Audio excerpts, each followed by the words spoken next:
SSC ও সমমানের পরীক্ষায় সিরাজগঞ্জের ১৬টি শিক্ষা প্রতিষ্ঠানে পাশ করেনি একজন শিক্ষার্থীও। এর মধ্যে ১৩টি মাদ্রাসা এবং ৩টি কারিগরি শিক্ষা প্রতিষ্ঠান রয়েছে। ফলাফলের এমন বিপর্যয়ের দায় দিচ্ছেন একে অপরকে। কারণ দর্শানোর নোটিশও দেওয়া হয়েছে প্রতিষ্ঠান প্রধানদের। সিরাজগঞ্জের রায়গঞ্জ উপজেলার বাসুদেবকুল শ্রীরামের পাড়া ও দাখিল মাদ্রাসা চলছে নিয়মিত ক্লাস। শিক্ষক শিক্ষার্থীর উপস্থিতি মোটামুটি, তবে এবারে প্রতিষ্ঠান থেকে ২৬ জন পরীক্ষা দিলেও পাশ করেনি কেউ। দক্ষিণ পাড়া জরুরুন্নেসা মহিলা মাদ্রাসায় ৪ জনের সবাই ফেল করেছে।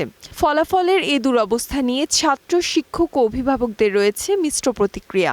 এটা আমাদের মাদ্রাসার জন্য অনেক দুঃখজনক, মান সম্মানের বিষয় ছিল, তো সেটা আমরা রাখতে পারিনি। আমরা আগামীতে পরীক্ষা দেব, আমরা অনেক ভালো চেষ্টা করব, আমরা জানি সবাই পাশ করে। অটো পাস ছিল, তখন লেখাপড়ার একটা ধস নেমে আসছিল। সেই ধারাবাহিকতায় আমরা চেষ্টা করছি যে তারা ভালো লেখাপড়া করুক, উপস্থিতি ভালো থাক, কিন্তু আমরা তাদেরকে ভালো উপস্থিতিও করতে পারিনি, তাদের লেখাপড়ার প্রতি ঝোঁক প্রবণতাও সৃষ্টি করতে পারিনি। অভিভাবকরা তেমন সচেতন না, যার কারণে হয়তো এরকম হয়েছে। আর আমাদের এই প্রতিষ্ঠানের শিক্ষক সংখ্যা কম, প্রয়োজনীয় শিক্ষক নেই। এনটিএসএর মাধ্যমে শিক্ষক আসে, সেই শিক্ষকগুলো অনেকগুলোই গ্যাপ রয়েছে। গাফিলতি কার, এটা সরকারের খোঁজ খবর নিয়ে বাই করা লাগবে।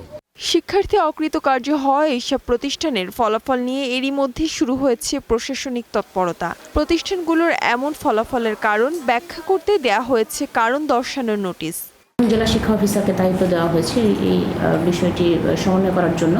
এছাড়া আমরা তাদেরকে নিয়ে একসাথে বসে হয়তো মতবিনিময় সভা করব এবং কেন আসলে শিক্ষার্থীরা এইভাবে পাশ করছে না, তো সেক্ষেত্রে নিয়মিত প্রতিষ্ঠানগুলোতে ক্লাস হচ্ছে কিনা সে বিষয়ে মনিটরিং করার জন্য আমরা ইতিমধ্যে আমাদের উপজেলা নির্বাহী অফিসার বৃন্দকে ইনস্ট্রাকশন দিয়েছি। ফলাফলের করুণ চিত্র ১৩টি মাদ্রাসা ও ৩টি কারিগরি শিক্ষা প্রতিষ্ঠানের। শতভাগ শিক্ষার্থী ফেল করার প্রতিষ্ঠানগুলোর প্রকৃত সমস্যাগুলো চিহ্নিত করে আগামী পরীক্ষায় মান উন্নয়নে কার্যকর পদক্ষেপ নেওয়ার দাবি স্থানীয়দের। Desk report, star news.